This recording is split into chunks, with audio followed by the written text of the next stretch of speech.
Sixième chose, demi-ton.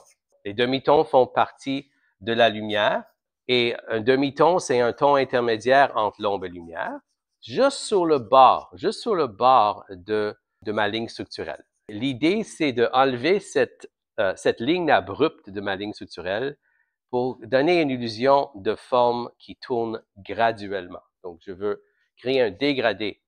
Pas ici, mais sur les bords, pour créer une transition sur le... Même l'ombre portée dégrade un peu ici. Des fois, en nature, c'est fort juste là, et là, ça diffuse.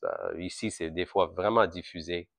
Et donc, je peux créer comme une semblance de 3 dimensions en manipulant les bords. Je pense que j'ai tous les ingrédients qui vont être toujours là, n'importe quoi que tu décides. Et moi, j'ai ajouté une septième. L'ombre de corps, il y a le corps de la lumière. Ça veut dire que on a une forme qu'on doit checker, l'ombre de corps, si c'est une correcte forme.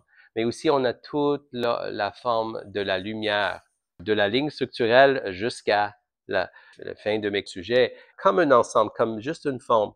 Et donc, si je mets un fond, des fois, tu vois comment je peux, au lieu de mettre une ligne autour, je peux apprendre à voir comme un peintre voit une masse contre une autre et le contraste entre les deux. Parce qu'il y a du foncé autour de mon blanc, le blanc apparaît plus lumineux, plus clair que si c'était blanc sur blanc. Donc, éventuellement, si je voulais faire un dessin que je veux créer cette illusion de lumière, je veux aller plus foncé possible là et retravailler ma ligne structurelle et laisser mes lumières ouvertes. Je ne veux pas mettre un gris ici puis un autre gris là. Fais attention parce que c'est très trompeur. Si je mets gris et gris partout, je perds cet éclat de lumière dans mon dessin. Et une des plus belles choses sur un dessin en fusain, c'est cet éclat de lumière. Donc, ma règle, qu'est-ce que j'ai appris à l'école, c'est de garder mes lumières ouvertes le plus long possible. Et les demi-tons, surtout le bord de votre ligne structurelle, tu veux retravailler et faire votre dégradé, mais pas nécessairement, pas ici, ça c'est trop clair, ok? Je gâche tout, ok? En faisant ça. Donc, je dois suivre la règle que rien ici doit être aussi clair que nulle chose dans les lumières pour garder une unité. Et ça, c'est qu'est-ce que je veux parler après ça, ok? L'unité. OK, on commence avec des hachures un peu rough, OK? Mais si tu es impressionné avec un dessin plus fini, c'est possible, on peut parler de ça, mais ça va prendre un peu de temps. Mais en général, pour t'aider à créer une surface lisse, OK?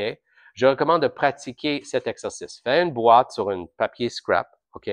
Commencez avec des hachures. OK, fais une petite boîte. Ça, c'est déjà un peu grand. Okay? Ça va pas prendre beaucoup de temps si c'est une petite boîte. Et là, tu vois que c'est un peu rough. Et l'idée, c'est de le rendre le plus smooth possible. Même ton. Je veux pas nécessairement aller plus foncé. Je veux le rendre égal seulement. Donc, je fais plusieurs couches et éventuellement, tu vas voir, ça commence à égaliser. Je perds les hachures avec assez de temps aussi, n'est-ce pas? Et donc, je rentre dans les trous et dans les espaces de mon papier pour créer une surface lisse. Pourquoi est-ce qu'on fait ça? Parce que une de mes 17 principes de dessin et peinture, c'est l'unité. Unity, OK? Et c'est partout en nature. Quand tu vois, les choses se tiennent ensemble et sont très unifiées. Et donc, pour créer une illusion de ça, la seule façon de le faire en dessin, c'est de remplir des trous, littéralement de remplir les trous à un certain moment donné, et égaliser avec votre fusain très pointu un endroit. Moi, je le fais de grand à petit. Maintenant, je peux le faire plus vite. Mais tu vois, à force de mettre plusieurs couches, ça devient... C'était comme ça. Maintenant, c'est plus comme ça. Et il y a plusieurs. Si j'avais assez de temps et assez de patience que j'ai pu, maintenant, je fais ça. Je fais ça moins. Mais quand j'ai commencé ma carrière, je voulais absolument l'apprendre et ça m'a aidé beaucoup mon œil pour voir les subtiles choses. Donc, je recommande de le faire. Ça vaut la peine. C'est pas juste esthétique, ça va t'aider à voir plus loin quand ça traite de la finition et créer une illusion de profondité.